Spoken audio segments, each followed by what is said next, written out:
matinale info sur Europe 1. Bonjour Mathieu Bocoté. Bonjour. Ce matin, pour votre carte blanche, vous souhaitez revenir sur les résultats d'Éric Zemmour aux élections législatives et surtout sur son avenir politique. Oui, car si je me fie à ce que j'entends ici et là, l'heure serait venue de l'enterrer, d'écrire la rubrique nécrologique du Zemmour politique.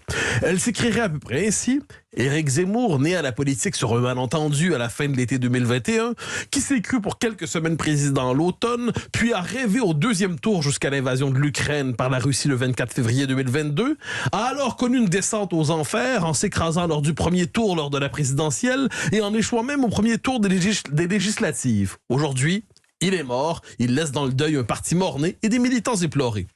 Oui, c'est ainsi qu'on raconte son histoire.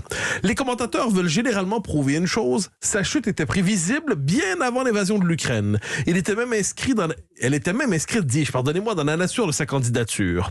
On l'imagine alors habité par le désir d'en finir, guettant l'occasion de jeter la serviette et préparant son retour à la télévision pour redevenir le commentateur qu'il n'aurait jamais dû cesser d'être.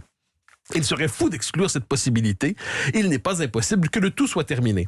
Mais il serait hasardeux de la croire à ce point évidente qu'il n'en existerait pas d'autre. Et il nous faut dès lors voir de quelle manière il pourrait inscrire sa carrière politique dans la durée. Alors justement, quelles seraient ces circonstances? Alors, il faut d'abord voir à quoi ressemblera le paysage politique des années à venir.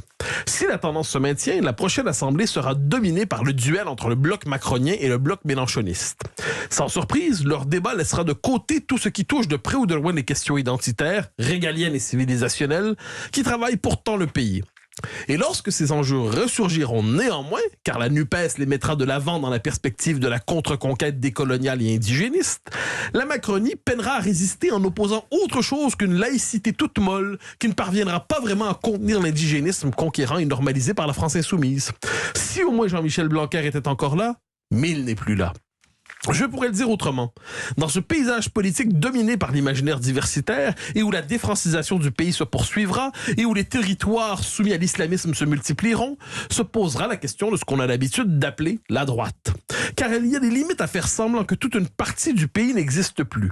Le régime peut l'invisibiliser pour un temps, mais le réel est têtu et toujours ressurgi.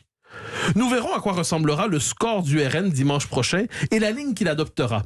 Constatera-t-il entre-temps les limites d'une stratégie axée exclusivement sur le pouvoir d'achat ou réintégrera-t-il la dimension identitaire de son combat comme le propose Jordan Bardella? Et quel avenir se souhaite désormais Marine Le Pen? Nous savons que les LR sont divisés quant à eux entre plusieurs courants contradictoires. On y trouve plusieurs figures de qualité: Laurent Wauquiez, Bruno Retailleau, François-Xavier Bellamy, David Lisnard, Éric Ciotti. Reste à voir si leur ligne sera majoritaire, s'ils parviendront aussi à délivrer leur parti de la vilaine réputation qui commence à lui coller, celui d'appartenir à un monde englouti et de ne survivre que grâce à l'effet d'inertie. Et c'est alors que l'hypothèse Zemmour peut ressurgir, peut-être. Concrètement, il ne devrait avoir qu'un objectif: tenir jusqu'aux européennes. Ce qui implique de rester dans le paysage, de rester dans l'esprit des Français, non pas à la manière du triste souvenir vivant d'une aventure avortée, mais comme une figure politique parvenant à occuper l'espace médiatique et à imposer, du moins dans le segment de l'électorat pouvant potentiellement s'intéresser à lui, ses thèmes et propositions. Alors, deux questions, Mathieu. Comment Zemmour pourrait-il tenir jusqu'aux européennes et pourquoi les européennes sont-elles si importantes? Alors, le scénario est assez imaginable, est aisément imaginable.